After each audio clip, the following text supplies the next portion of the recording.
Greetings from Surendra Dental College. I'm Dr. Hetal Sachanandani, Senior Lecturer of Pediatric and Preventive Dentistry. Today we are going to learn about pediatric endodontics in young permanent teeth. We are going to cover apexogenesis, apexification, and revascularization. Let us start with apexogenesis. Apexogenesis is defined as the treatment of a vital pulp by capping or pulpotomy in order to permit continued growth of the root and closure of the open apex. The indications for this is it is indicated for traumatized or pulpily involved vital permanent tooth when root apex is incompletely formed.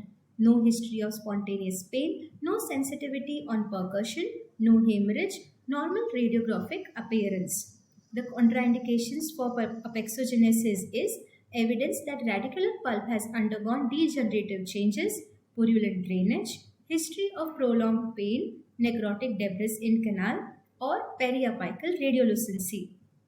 The procedure goes as the application of rubber dam following local anesthesia, removal of all of the carious tooth structure and open up the pulp chamber.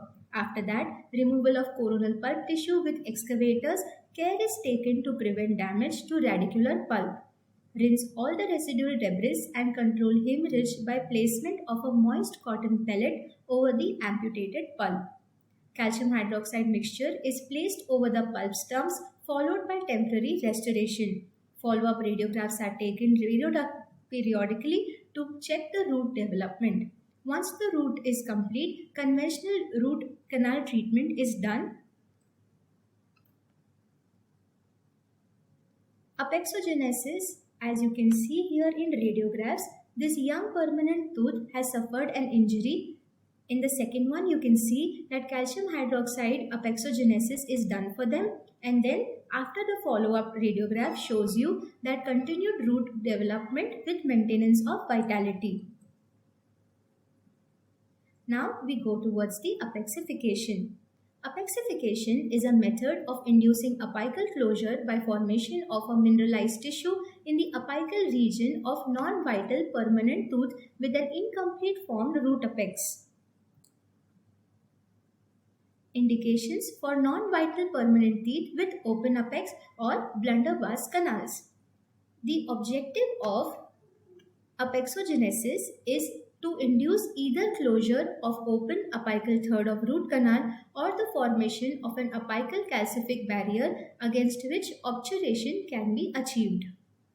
The material used for apexification are zinc oxide eugenol, tricalcium phosphate, resorbable tricalcium phosphate, collagen, calcium hydroxide, and MTA or mineral trioxide aggregate.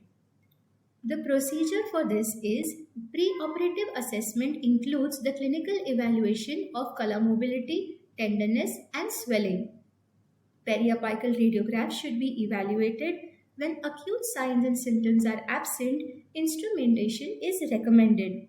Application of rubber dam followed the local anesthesia. Access is gained in the pulp chamber. Pulp barb broach used to remove debris and necrotic pulp tissues from the canals.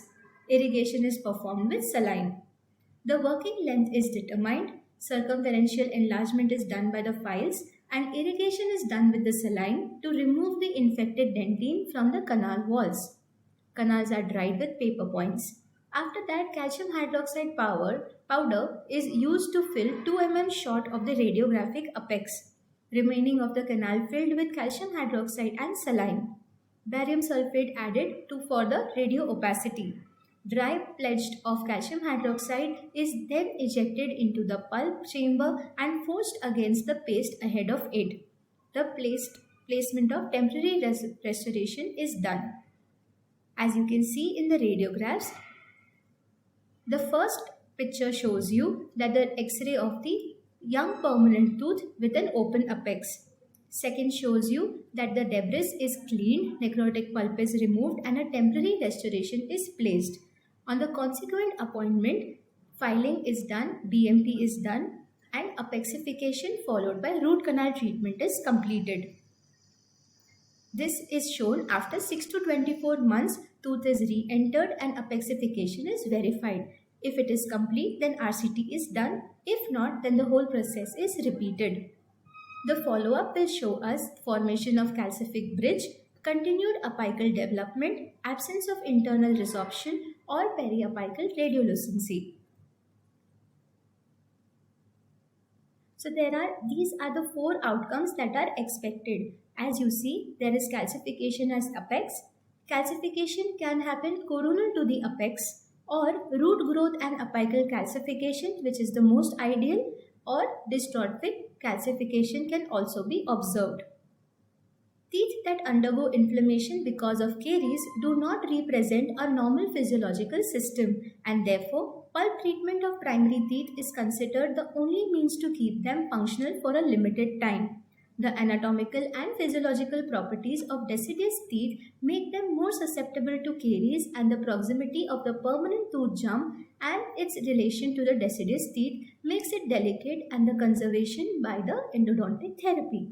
The success of this attempt is related to good selection based on the general condition of the parents' motivation, condition of the child, condition of the karyogenicity of the mouth, and the follow-up of the case. These are the two cases. In one, you can see that this is an MTA procedure. Calcium hydroxide therapy is done. It is given as an intermediary dressing. After that, MTA is used as a calcific plug. After 2 days, hardening of MTA is checked. Remaining canal is obturated with GP points or the gutta percha or bonded resin. Recall is done after 3 to 6 months to check the good prognosis of the tooth. And in the second one, you can see the calcium hydroxide procedure is performed. On the first visit, calcium hydroxide powder along with the saline is fixed in the apex. After that, the whole canal is fixed with calcium hydroxide and saline, along with barium sulfide, which is added as the radio opacity. Temporary restoration is placed. In the second visit, after 6 to 24 months, the tooth is re-entered, apexification is verified, and then it is completed with root canal treatment. Now we see the regenerative endodontics. Regenerative endodontics is an exciting and developing field in the treatment of immature teeth with infected root canals that has been described as paradigm shift in the management of teeth with open apex and can result in continued root maturation and apical closure. This procedure hence tries to maintain the vitality and an innovative treatment concept in immature permanent teeth. Traditional approaches of calcium hydroxide apexification and apical barrier techniques with MTA have been used in the treatment of immature teeth with pulp necrosis, though generally there is no further root development, so the roots remain thin and fragile with a higher risk of fracture and tooth loss. The basic principles of revascularization procedure are elimination of bacteria by effective canal disinfection, creation of scaffold for the ingrowths of new tissue, prevention of bacterial reinfection with creation of bacterial tight seal. The clinical considerations for regenerative endodontic procedures are: the primary goal of this procedure is elimination of symptoms and the evidence of bone healing. Secondary goal is increased root wall thickness or increased root length. The tertiary goal is positive response to vital testing. Key elements in regeneration are growth factors, scaffold, and stem cells. Scaffolds are basically provided for three-dimensional structures of the stem cells proliferate and differentiate into desired cells. They should also promote cellobiometrical reactions, interactions, and cell adhesion. The ideal properties of scaffold include: should allow effective transport of nutrients and oxygen, should be biodegradable and biocompatible, and should have adequate physical and mechanical strength. Procedure involves the most important point is the case selection. Recommendations for case selections are that any tooth with necrotic pulp and an immature apex is a reasonable candidate for revascularization processes, provided that the pulp space is not needed for permanent and final restoration. Compliance is important due to the need of frequent follow-ups.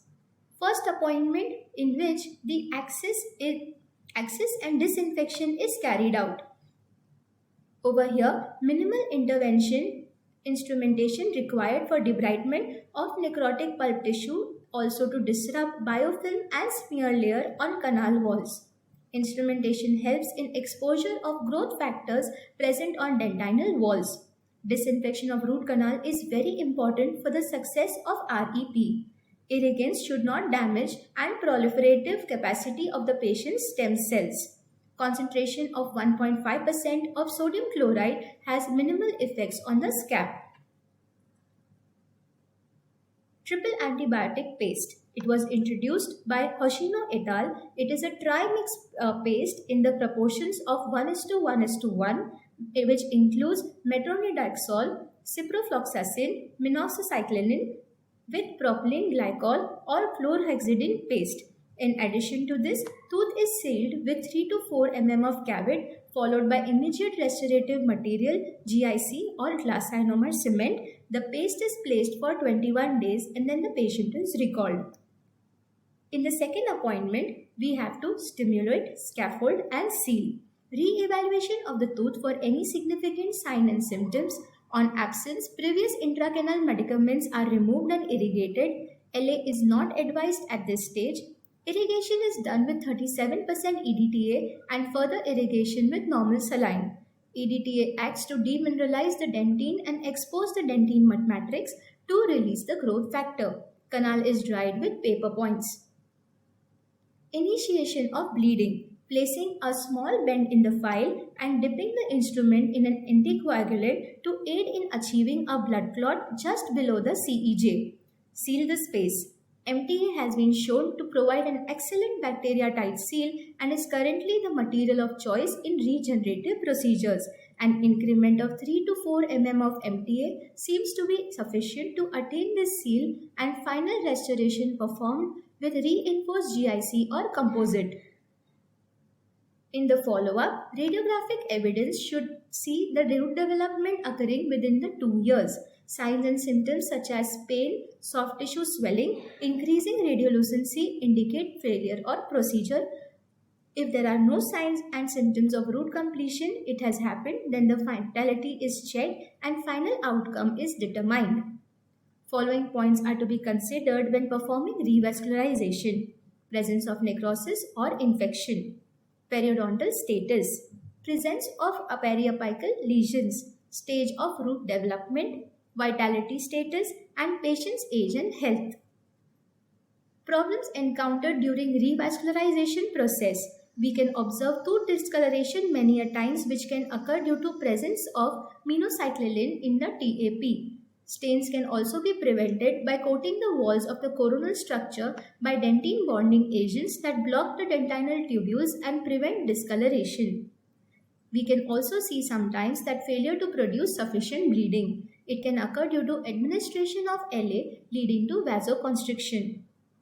We can also sometimes observe collapse of MTA into the canal. A layer of cola plug is placed above the blood clot to prevent MTA from disturbing the blood clot. Conclusion: regenerative endodontics presents a new era in biological and clinical endodontics.